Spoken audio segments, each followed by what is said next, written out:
मुख्यमंत्री देवेंद्र फडणवीस यांच्या 56व्या वाढदिवसानिमित्त आनंद गोस्की यांच्या पुढाकारातून जन आधार फाउंडेशनतर्फे रक्तदान शिबिर घेण्यात आलं।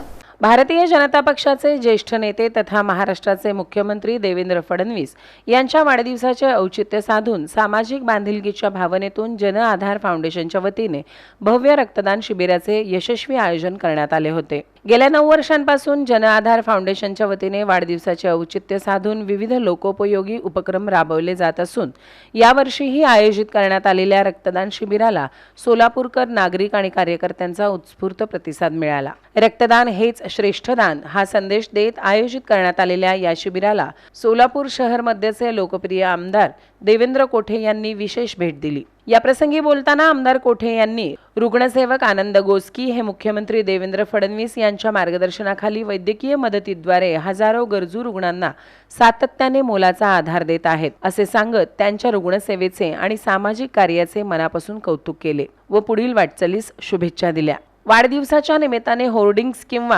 अनावश्यक खर्चाला पूर्णपणे फाटा देऊन थेट समाजातील गरजू रुग्णांचे प्राण वाचवणारा आणि आरोग्यदायी ठरणारा उपक्रम राबवल्याबद्दल सोलापूरच्या नागरिकातून आनंद गोस्की यांच्या या सामाजिक उपक्रमाचे विशेष कौतुक आणि समाधान व्यक्त होत आहे। आज राज्याचे मुख्यमंत्री आदरणीय देवेंद्रजी फडणवीस साहेब यांच्या वाढदिवसानिमित्त दरवर्षीप्रमाणे या ठिकाणी कुठलेही होर्डिंग बॅनर वगैरे न लावता आपण विविध सामाजिक उपक्रम जनाधार फाउंडेशनच्या वतीने दरवर्षी राबवतो। त्याच पद्धतीनं गेल्या 2 वर्षापासून आदरणीय देवेंद्रजी फडणवीस साहेब यांच्या वाढदिवसानिमित्त रक्तदान शिबिर या ठिकाणी आयोजन केलं जातं। तर यावेळेस आता साधारण 200पेक्षा अधिक रक्तदात्यांनी रक्तदान केलं, त्याबद्दल मी रक्तदात्यांचं देखील मनापासून आभार मानतो आणि आदरणीय मुख्यमंत्री देवेंद्रजी फडणवीस साहेब यांना वाढदिवसानिमित्त अभिष्टचिंतन करतो।